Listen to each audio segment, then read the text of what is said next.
The story of Prophet Ismail, the son of sacrifice. Good day everyone.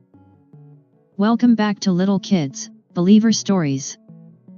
Today, we will listen to the story of Prophet Ismail, the beloved son of Prophet Ibrahim. This story is filled with tests, trust, miracles, and one of the greatest sacrifices in history. Get ready as this is a journey through deserts, wells, and the building of the Kaaba. Prophet Ibrahim lived for many years without children. He prayed and prayed to Allah for a child. At last, Allah blessed him in old age with a son Ismail. Ibrahim loved him dearly. He was a gift after many years of waiting.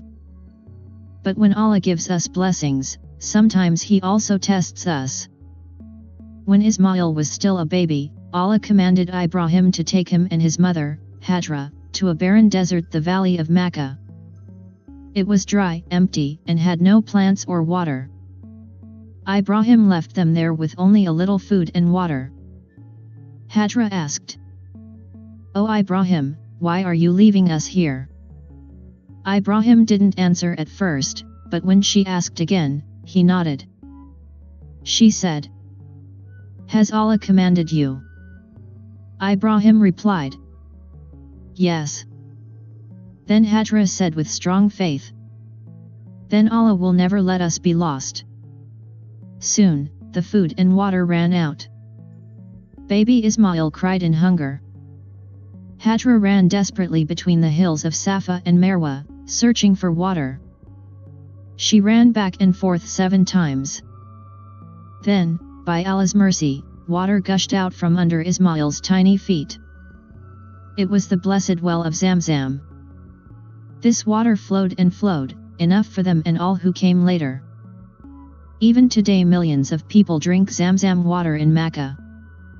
With water flowing, birds began to circle the valley. Other tribes noticed and came to settle nearby. Hajar and Ismail were no longer alone. Ismail grew up strong, kind, and obedient. He learned Arabic from the new tribes and became respected. But Ibrahim lived far away. He would visit his family sometimes, always loving his son deeply. One night, Ibrahim had a dream. In the dream, Allah commanded him to sacrifice his beloved son, Ismail. At first, Ibrahim thought, could this be real? But the dream came again. And again. He knew it was a command from Allah. This was the hardest test of all. When Ismail was old enough to walk with his father, Ibrahim said, "O my son, I see in a dream that I must sacrifice you. What do you think?" Imagine this moment. A father telling his son such news. But Ismail answered with full faith, "O my father, do as Allah has commanded. You will find me patient, inshallah." What a beautiful reply. Ibrahim and Ismail walked to the place of sacrifice. On the way, Shaitan tried to whisper and stop them. But they threw stones at him 3 times, chasing him away. Finally, Ibrahim laid Ismail down. He placed a knife at his beloved son's neck. At that moment, Allah called out, "O Ibrahim, you have fulfilled the dream." Ibrahim's heart was relieved. Ismail's life was saved. Allah sent a ram to be sacrificed instead. This was not about killing his son, it was about showing complete obedience to Allah. Later, Allah gave Ibrahim and Ismail another great task to build the Kaaba in Makkah. Together, father and son raised the walls of the Kaaba. As they built, they prayed, "O Allah, accept this from us. Make us submit to you. And raise from our children a nation that will worship you." Ismail brought stones to his father. Ibrahim placed them one by one. That Kaaba still stands today and is the most holiest place for Muslims all around the world. Ismail grew up to be a prophet himself. He called his people to worship Allah alone. He was known for his patience, honesty, and strength. He was also skilled with hunting and archery.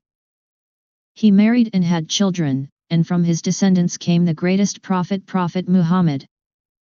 Kids, what do we learn from Prophet Ismail's story? Trust Allah completely, like Hajar in the desert, we must believe Allah will provide. Obedience to Allah is above all. Ibrahim and Ismail were ready to sacrifice everything for Allah. Patience brings miracles. Running between Safa and Marwa brought Zamzam.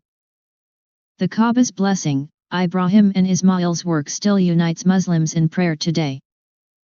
And that was the story of Prophet Ismail and the son that was ready for sacrifice. It is a story of trust, patience, and love for Allah above all else. Even today, during Eid al-Adha, Muslims around the world remember this great sacrifice by slaughtering animals to feed the poor.